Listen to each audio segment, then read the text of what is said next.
Arjin YouTube issue, Kuya Val nagsalita na. Mahabang proseso po yan. Dapat magpaalam yung mag-OYT, yung beneficiaries.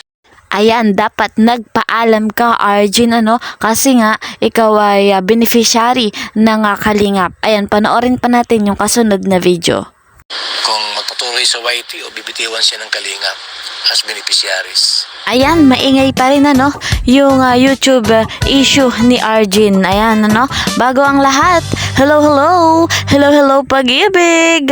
Hello sa ating mga subscribers, listeners, viewers, at dyan din po sa ibang bansa yung mga OFW. Hello po sa inyo. At kung bago po kayo sa aking YouTube channel, please po subscribe, Kalingap Kiel, like and share, and don't forget to click the notification bell para lagi po kayong updated sa mga bago kong videos.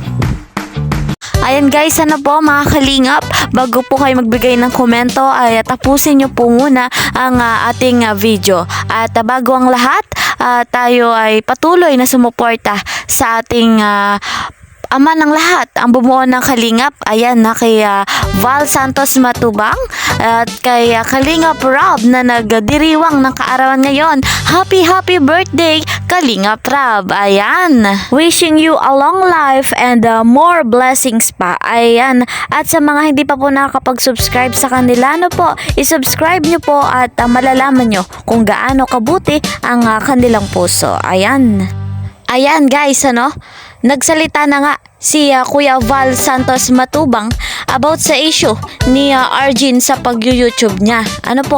Nabanggit nga ni Kuya Val na hindi naman bawal mag-YouTube.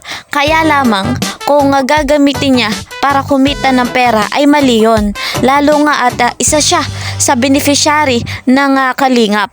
Ibig sabihin, Arjin, kulang pa yung binibigay nila Papa Eds na natatanggap mo? Dapat talaga, Arjin, sinunod mo yung rules bilang Kalingap beneficiary. Ayan. Sabi nga ni Kuya Val Santos Matubang, dapat nagpaalam. Kung gusto talaga, nagpaalam siya para kung napag-usapan man kung pwede ba o hindi, nagpaalam sana. Yun yung mahalaga na humingi ka ng permit sa kanila. Mahirap man ang kalagayan sa mundong ito, pero rule is rule, at dapat ay ginawa niyo yung tama. Ayan, yung video binura na ni Arjin, at sana ay first step niya yon, at ang second step niya ay humingi ng pasensya sa mga Kalingap, lalo na kay Papa Eds. Ayan, naging trending topic tuloy si Arjin, yung about sa YouTube issue niya. At kung hindi niya yun ginawa, hindi sana nangyari yung ganitong pinag-uusapan siya ng mga reactor.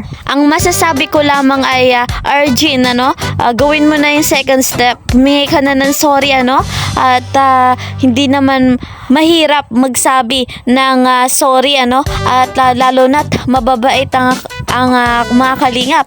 Si Papa Ed ay mabait, at si Kalingap Rob ay mabait din, yung iba pa ay sila ay mababait. Kaya humingi ka taus-pusong pasensya sa kanila, pero nasa desisyon mo yan. Desisyon mo kung itutuloy mo o desisyon mo na patuloy kang tatanggap ng beneficiary ng Kalingap.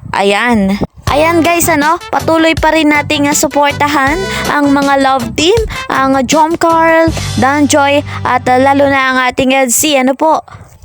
Hanggang dito na lamang, at see you sa next video. Maraming salamat mga viewers, listeners, subscribers dyan din po sa ibang bansa, mga OFW. See you sa next video. Bye-bye!